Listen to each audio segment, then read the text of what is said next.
Hello everyone, नमस्कार। स्वागत है आपका अपने यूट्यूब चैनल नेट जीआरएफ आई को। फ्रेंड्स, मैं आपके लिए ग्रामसी के महत्वपूर्ण 100+ एमसीक्यू लेकर के आई हूँ। तो चलिए फ्रेंड्स, हम शुरू कर लेते हैं। फर्स्ट क्वेश्चन देख लेते हैं। ग्रामसी का समय कब से कब तक माना जाता है? जो ग्रामसी हैं उनका समय काल कब से कब तक माना जाता है? जो उनका समय काल है 1891 से 1937 ईसा पूर्व तक माना जाता है। तो आपका सी नंबर सही हो जाएगा। दूसरा क्वेश्चन देख लेते हैं। ग्रामसी किससे प्रभावित थे? जो ग्रामसी हैं वो किससे प्रभावित थे? तो ग्रामसी दार्शनिक कोचों से प्रभावित थे। तो आपका सी नंबर सही हो जाएगा। तीसरा क्वेश्चन देख लेते हैं। ग्रामसी के विचारों को किसने लोकप्रिय बनाया? जो ग्रामसी के विचार थे वह किसने लोकप्रिय बनाया? तो यह रेमंड विलियम्स ने बनाया था। तो आपका ए नंबर सही हो जाएगा। चौथा क्वेश्चन देख लेते हैं। ग्रामसी का जन्म कब हुआ था? जो ग्रामसी का जन्म कब हुआ था? तो 1891 ईसा पूर्व में हुआ था। तो आपका ए नंबर सही हो जाएगा। पांचवा क्वेश्चन देख लेते हैं। ग्रामसी के अनुसार समाज को बदलने के लिए क्या आवश्यकता है? जो ग्रामसी के अनुसार जो समाज को बदलने के लिए है तो क्या आवश्यक है? तो है वैचारिक संघर्ष। तो आपका ए नंबर सही हो जाएगा। छठवां क्वेश्चन देख लेते हैं। ग्रामसी किस देश के थे? जो ग्रामसी हैं वो किस देश के थे? तो वह इटली देश के थे। तो आपका बी नंबर सही हो जाएगा। सातवां क्वेश्चन देख लेते हैं। ग्रामसी किस विचारधारा से जुड़े थे? जो ग्रामसी हैं वो किस विचारधारा से जुड़े थे? तो वह मार्क्सवाद विचारधारा से जुड़े थे। तो आपका बी नंबर सही हो जाएगा। आठवां क्वेश्चन देख लेते हैं। ग्रामसी किस राजनीतिक दल से जुड़े हुए थे? जो ग्रामसी हैं वो किस राजनीतिक दल से जुड़े हुए थे? तो वह इटालियन कम्युनिस्ट पार्टी से जुड़े हुए थे। तो आपका ए नंबर सही हो जाएगा। नौवां क्वेश्चन देख लेते हैं। ग्रामसी के अनुसार नागरिक समाज क्या है? ग्रामसी के अनुसार जो नागरिक समाज है वह क्या है? तो क्षेत्र जहां सहमति निर्मित होती है। तो आपका ए नंबर सही हो जाएगा। 10वां क्वेश्चन देख लेते हैं। ग्रामसी को किसने गिरफ्तार किया था? जो ग्रामसी को किसने गिरफ्तार किया था? तो वह मुसोलिनी की सरकार ने किया था। तो आपका ए नंबर सही हो जाएगा। 11वां क्वेश्चन देख लेते हैं। प्रिजन नोटबुक ग्रामसी ने कहाँ लिखी थी? जो उन्होंने ये बुक लिखी थी तो वह जेल में लिखी थी। तो आपका ए नंबर सही हो जाएगा। 12वां क्वेश्चन देख लेते हैं। ग्रामसी की मृत्यु कब हुई थी? जो ग्रामसी की मृत्यु है वो कब हुई थी? तो उनकी जो मृत्यु है 1937 ईसा पूर्व में हुई थी। तो आपका ए नंबर सही हो जाएगा। 13वां क्वेश्चन देख लेते हैं। ग्रामसी ने किस सिद्धांत को विकसित किया था? जो ग्रामसी है उन्होंने किस सिद्धांत को विकसित किया है? तो उन्होंने संस्कृत वर्चस्व को किया है। तो आपका ए नंबर सही हो जाएगा। 14वां क्वेश्चन देख लेते हैं। राजनीतिक समाज का कार्य क्या है? जो राजनीतिक समाज का कार्य है वह क्या है? तो वह बल का प्रयोग करना। तो आपका ए नंबर सही हो जाएगा। 15वां क्वेश्चन देख लेते हैं। कल्चर हेजेमनी का अर्थ क्या है? जो कल्चर हेजेमनी का जो अर्थ है वह क्या है? तो ये सांस्कृतिक प्रभुत्व। तो आपका ए नंबर सही हो जाएगा। 16वां क्वेश्चन देख लेते हैं। ग्रामसी ने कहा कि समाज में सत्ता बनाए रखने का माध्यम क्या है? ग्रामसी ने कहा कि समाज में सत्ता बनाए रखने की माध्यम क्या है? तो वह सहमति है। तो आपका बी नंबर सही हो जाएगा। 17वां क्वेश्चन देख लेते हैं। ग्रामसी के अनुसार हेजेमनी किसके माध्यम से स्थापित होती है? ग्रामसी का जो हेजेमनी है किसके माध्यम से स्थापित होती है? तो संस्कृति और शिक्षा के माध्यम से स्थापित होती है। तो आपका ए नंबर हो जाएगा। 18वां क्वेश्चन देख लेते हैं। ग्रामसी ने राज्य को क्या कहा है? जो ग्रामसी है उन्होंने राज्य को क्या कहा है? तो उन्होंने राजनीतिक समाज और नागरिक समाज कहा है। तो आपका ए नंबर सही हो जाएगा।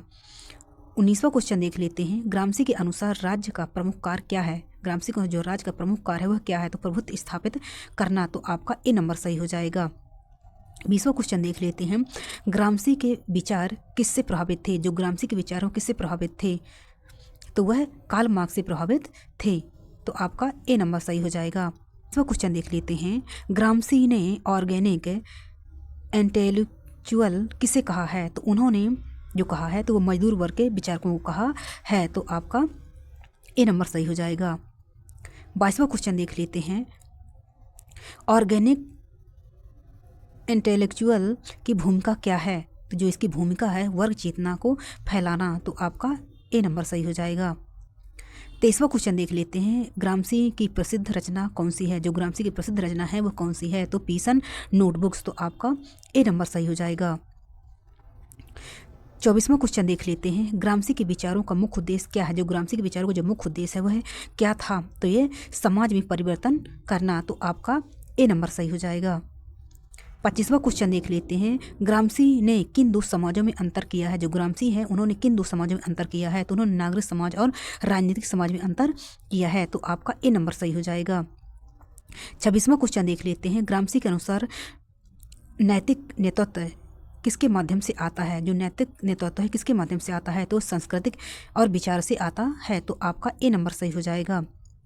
27वां क्वेश्चन देख लेते हैं हम, ग्रामसी के अनुसार सत्ता बनाए रखने के दो माध्यम कौन से हैं। ग्रामसी का जो सत्ता बनाए रखने के जो माध्यम है वह बल और सहमति है, क्योंकि ए नंबर सही हो जाएगा। 28वां क्वेश्चन देख लेते हैं, ग्रामसी ने बार ऑफ पोजीशन का क्या अर्थ बताया है। उन्होंने जो बार ऑफ पोजीशन का जो अर्थ बताया है उन्हें वैचारिक संघर्ष को बताया है, तो आपका ए नंबर सही हो जाएगा। 29वां क्वेश्चन देख लेते हैं, बार ऑफ मूवमेंट का अर्थ क्या है। जो बार ऑफ मूवमेंट का जो अर्थ है वह क्या है, तो प्रत्यक्ष राजनीतिक संघर्ष, तो आपका ए नंबर सही हो जाएगा। 30वां क्वेश्चन देख लेते हैं, ग्रामसी के अनुसार शिक्षा का उद्देश्य क्या है। ग्रामसी का जो शिक्षा का उद्देश्य है वह क्या है, तो वैचारिक सहमति बनाना, तो आपका ए नंबर सही हो जाएगा। 31वां क्वेश्चन देख लेते हैं, ग्रामसी ने किन दो प्रकार के बुद्धिजीवियों की बात की है। जो ग्रामसी है उन्होंने किन प्रकार के दो बुद्धिजीवियों की बात की है, तो उन्होंने पारस्परिक तथा ऑर्गेनिक की बात की है, तो आपका ए नंबर सही हो जाएगा। 32वां क्वेश्चन देख लेते हैं, पारस्परिक बुद्धिजीवी किसके हित में काम करते हैं। जो परस्परिक जो बुद्धिजीवी हैं किसके हित में काम करते हैं, तो वह शासक वर्ग के हित में काम करते हैं, तो आपका ए नंबर सही हो जाएगा। 33वां क्वेश्चन देख लेते हैं, ग्रामसी का जन्म किस शहर में हुआ था। जो ग्रामसी का जन्म है वो किस शहर में हुआ था, तो वह सार्डिनिया में हुआ था, तो उनका जो जन्म है वह सार्डिनिया में हुआ था, तो आपका ए नंबर सही हो जाएगा। 34वां क्वेश्चन देख लेते हैं, ग्रामसी ने फिलोसफी ऑफ प्रैक्टिस शब्द किसके लिए प्रयोग किया है। तो उन्हें जो प्रैक्टिस शब्द प्रयोग किया है वह मार्क्सवाद के लिए किया है, तो आपका ए नंबर सही हो जाएगा। 35वां क्वेश्चन देख लेते हैं, ग्रामसी के अनुसार हेजेमनी किस पर आधारित है। जो हेजेमनी है ग्रामसी के अनुसार किस पर आधारित है, तो वह संस्कृति, विचार और शिक्षा पर आधारित है, तो आपका ए नंबर सही हो जाएगा। 36वां क्वेश्चन देख लेते हैं, ग्रामसी का राजनीतिक जीवन किस आंदोलन से जुड़ा हुआ है। जो ग्रामसी का राजनीतिक जीवन किस आंदोलन से जुड़ा हुआ है, तो वह श्रमिक आंदोलन से जुड़ा हुआ है, तो आपका ए नंबर सही हो जाएगा। 37वां क्वेश्चन देख लेते हैं, ग्रामसी के विचार किसके पूरक माने जाते हैं। जो ग्रामसी के विचार है वो किसके पूरक माने जाते हैं, तो वह मार्क्सवाद के पूरक माने जाते हैं, तो आपका ए नंबर सही हो जाएगा।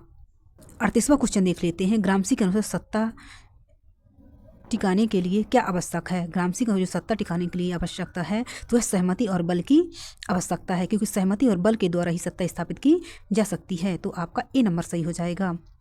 39वां क्वेश्चन देख लेते हैं, ग्रामसी के अनुसार आदर्श राज्य वह है जो सहमति के माध्यम से शासन करे, तो आपका ए नंबर सही हो जाएगा।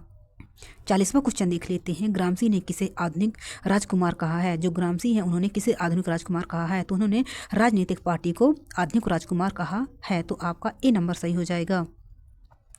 41वां क्वेश्चन देख लेते हैं, आधुनिक राजकुमार की भूमिका क्या है। जो आधुनिक राजकुमार की जो भूमिका है वह क्या है, तो जनता को संगठित करना, तो आपका ए नंबर सही हो जाएगा। 42वां क्वेश्चन देख लेते हैं, ग्रामसी ने किस वर्ग को ऐतिहासिक एजेंट कहा है। जो ऐतिहासिक एजेंट कहा है, तो उन्होंने मजदूर वर्ग को उन्होंने ऐतिहासिक एजेंट कहा है, तो आपका ए नंबर सही हो जाएगा। 43 क्वेश्चन देख लेते हैं, ग्रामसी ने कहा है कि राजनीति क्या है। जो ग्रामसी हैं उन्होंने कहा है कि राजनीति क्या है, तो उन्होंने कहा है कि विचारधारा की अभिव्यक्ति ही राजनीति है, तो आपका ए नंबर सही हो जाएगा। 44वां क्वेश्चन देख लेते हैं, सुपर स्ट्रक्चर के कौन से तत्व ग्रामसी के प्रमुख माने जाते हैं। जो सुपर स्ट्रक्चर के जो तत्व हैं कौन से प्रमुख माने जाते हैं, तो वह संस्कृति और विचारधारा, तो आपका ए नंबर सही हो जाएगा।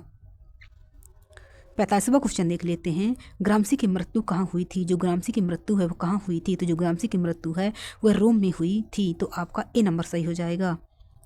46वां क्वेश्चन देख लेते हैं, इंटेलेक्चुअल एंड मोरल रिफॉर्म का विचार किसने दिया है। तो जो विचार है किसने दिया है, तो यह ग्रामसी द्वारा दिया गया है, तो आपका ए नंबर सही हो जाएगा। 47वां क्वेश्चन देख लेते हैं, ग्रामसी के अनुसार संस्कृति का उपयोग किसके लिए किया जा सकता है। ग्रामसी का जो संस्कृति का उपयोग है वो किसके लिए किया जा सकता है, तो प्रभुत्व बनाए रखने के लिए किया जा सकता है, तो आपका ए नंबर सही हो जाएगा। 48वां क्वेश्चन देख लेते हैं। हेजेमनी शब्द का प्रयोग सबसे पहले ग्रामसी ने किस संदर्भ में किया था? जो ग्रामसी है उन्होंने हेजेमनी शब्द का जो प्रयोग किया था वो किस संदर्भ में किया था? उन्होंने वर्ग प्रभुत्व के संदर्भ में किया था। तो आपका ए नंबर सही हो जाएगा। 49वां क्वेश्चन देख लेते हैं। ग्रामसी ने मार्क्सवाद को किस रूप में देखा है? जो ग्रामसी उन्होंने मार्क्सवाद को किस रूप में देखा है? तो उन्होंने जीवंत दर्शन के रूप में देखा है। तो आपका ए नंबर सही हो जाएगा। 50वां क्वेश्चन देख लेते हैं। ग्रामसी के अनुसार संस्कृति क्या है? जो ग्रामसी के अनुसार जो संस्कृति है वह क्या है? तो जीवन जीने का तरीका है। तो आपका ए नंबर सही हो जाएगा। तो फ्रेंड्स आपके 50 MCQ हो चुके हैं और 50 कल मैं MCQ आपको कंप्लीट करवा दूंगी। फ्रेंड्स अगर आपको हमारा चैनल पसंद आया हो तो प्लीज़ इसे सब्सक्राइब कर लीजिए और लाइक कर दीजिए ताकि मैं आपको ऐसी ही वीडियो लेकर के आती रहूं। धन्यवाद।